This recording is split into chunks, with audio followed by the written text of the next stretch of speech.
नमस्कार दोस्तों, जय हिंद। क्या भारत विश्व गुरु बन सकता है? ये बात मैंने अक्सर कई महान हस्तियों को टीवी पर बैठे हुए इंटरव्यू में बोलते हुए देखा है। मेरे ख्याल से भारत विश्व गुरु नहीं बन सकता है,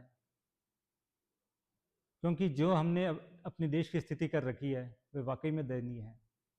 जिस देश में नदियों को पूजा जाता है, उनकी पूजा की जाती है, उस देश में नदियों की ये दुर्गति कि हम अपनी नदियों से पानी पीना तो दूर की बात है, हम उसमें नहा भी नहीं सकते हैं।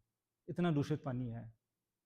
इससे अच्छा तो वो विदेशी लोग ही हैं जो कम से कम अपनी नदियों को माँ तो नहीं कहते, लेकिन फिर भी स्वच्छ रखते हैं। दोस्तों, मुझे लगता है कि हमें अपनी स्थिति में बहुत ही बदलाव करने की ज़रूरत है।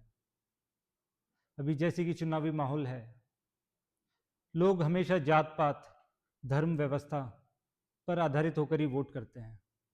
लेकिन आज 70 साल बाद आज़ादी के भी आज भी चुनावी पार्टियां हमें क्या वादे करती हैं कि अगली बार हम जब चुनाव जीतेंगे तो हर घर में स्वच्छ पानी की व्यवस्था करेंगे, हम बिजली की व्यवस्था करेंगे।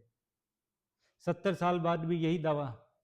मैं तो कहता हूँ आज तो ये स्थिति आ गई है कि हमें नेताओं से ये पूछना चाहिए कि क्या भैया हमें फ्री वाईफाई मिलेगा। जहाँ बात करते हैं हम डिजिटल एक एज की, कि डिजिटल युग आ चुका है, लेकिन आज भी उन नेताओं का ये बयान कि हम आपको पानी व्यवस्था देंगे, हर घर में नल होगा। मैं तो कहता हूँ शर्म आनी चाहिए हमें कि हम ऐसे दो कौड़ी के नेताओं को वोट देते हैं। दोस्तों, हमें ऐसे इंसानों को वोट करना पड़ेगा बिना जात पात देखे, बिना कोई भेदभाव करे, जो समाज के लिए कार्य करे। फिर चाहे वो हिंदू हो, मुसलमान हो, चाहे वो ब्राह्मण हो, दलित हो, या राजपूत हो, या कोई और। हमें इस चीज़ से फ़र्क नहीं पड़ना चाहिए। हमें फ़र्क सिर्फ इसी चीज़ से पड़ना चाहिए, क्या वो देश की भलाई के लिए सोचता है, क्या वो समाज के लिए कार्य करने में प्रेरणा महसूस करता है। अगर करता है तो ऐसे ही इंसान वोट देने के असली हकदार हैं। जो नहीं करते हैं, हमें उन्हें दूर भगाना होगा। और इसी प्रयास को अगर हम करेंगे, तभी हम देश का कोई उज्जवल भविष्य देख सकते हैं। दोस्तों, इन सब विषयों पर हमें चिंतन करने की ज़रूरत है। जहाँ पर आजकल के देश का माहौल क्या चल गया है कि हर कोई रील्स में बिजी है, हर कोई सिर्फ अपने आप की सोचता है।